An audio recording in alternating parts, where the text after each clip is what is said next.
Hello folks, again from the 2008 Volvo Melges World Championship in Portocervo, Sardinia. This is Mr. Clean. This is On the Water Anarchy, sponsored by Ullman Sales. Today I have Luigi, aka Peter Reggio, fresh off a plane from somewhere in Austria where he just was the PRO for the Russell Boots 44 series. Luigi's here for us this week. He's going to be running the Course 1 race everything. Obviously he brings more experience than pretty much anyone on the planet to this game.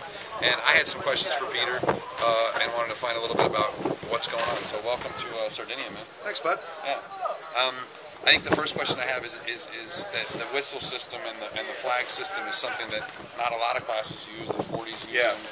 Maybe and you're used to obviously your own whistles and flags in your in match racing. But can you just describe a little bit about how this one works? Well, basically the genesis of the whole thing was we were doing a Melges Worlds in Elba a few years ago, and the gate was just a nightmare. There's bumper boats all over the place, and we sat down and talked about it one night, and a bunch of us said, well, why don't we do it like they do in college sailing? And if they hear a whistle, they'll know we saw something.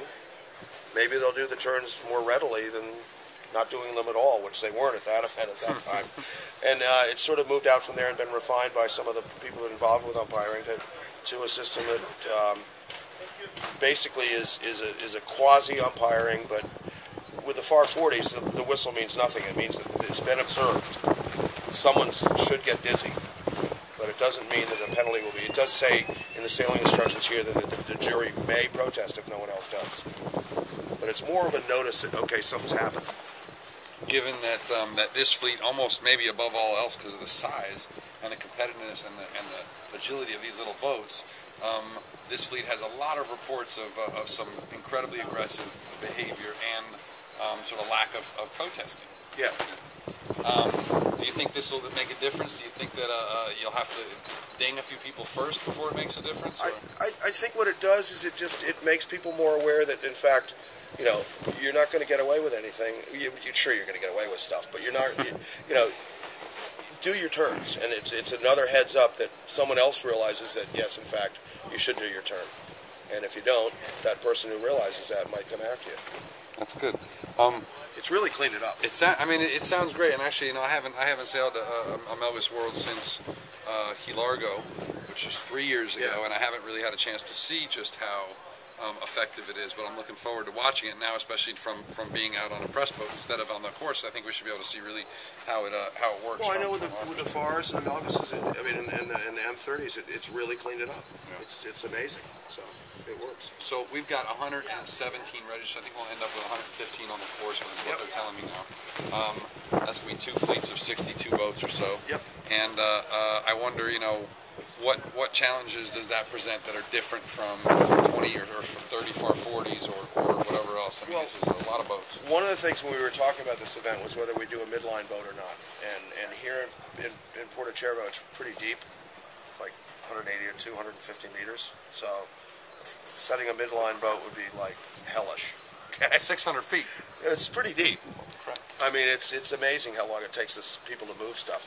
So, with the splitting of the fleets, with 60 boats, say, on a line, it's manageable with 2 boats at either end. Not a buoy and a boat, but 2 boats. So you have 2 spotters, 2 really talented guys or girls. They know their stuff.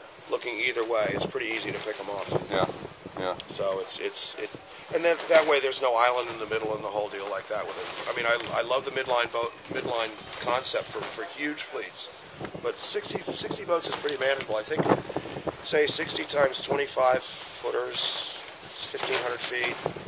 So the line will be 2,200 feet long, maybe. So half mile. No, a quarter, a third. So a third of a mile. 0.31, 0.32. You can see that easy. All right. And you talk about the depth. How will that impact resets? Will that have you more reluctant to reset the guys that do this stuff? I've worked with these mark boat guys at a number of events here, and they're really good. Yeah. I mean, they're using electric. They're used to get them up. No, they use anchor balls, but they don't use Dan force. They use grapples. Yeah. And so that way they oftentimes can just drag the sucker because the grappling hook, and they've got it down. I wouldn't want to do it, but they seem to love it. They're really good at it. Yeah, yeah. Well, they get too old to do that. All right, Peter. Well, we'll get more from you later in the week, but good to see you. We're glad you're Thanks, here, man. and we know things will work really well when you run things. We'll It's fine try. when you're there as an observer, but when you run things tend to go really nice. We'll see. All right, bro. When I screw up, it's going to be out. See you later. All right, guys. We'll get more for you later. Thanks to Peter and everybody down here for making this so fun.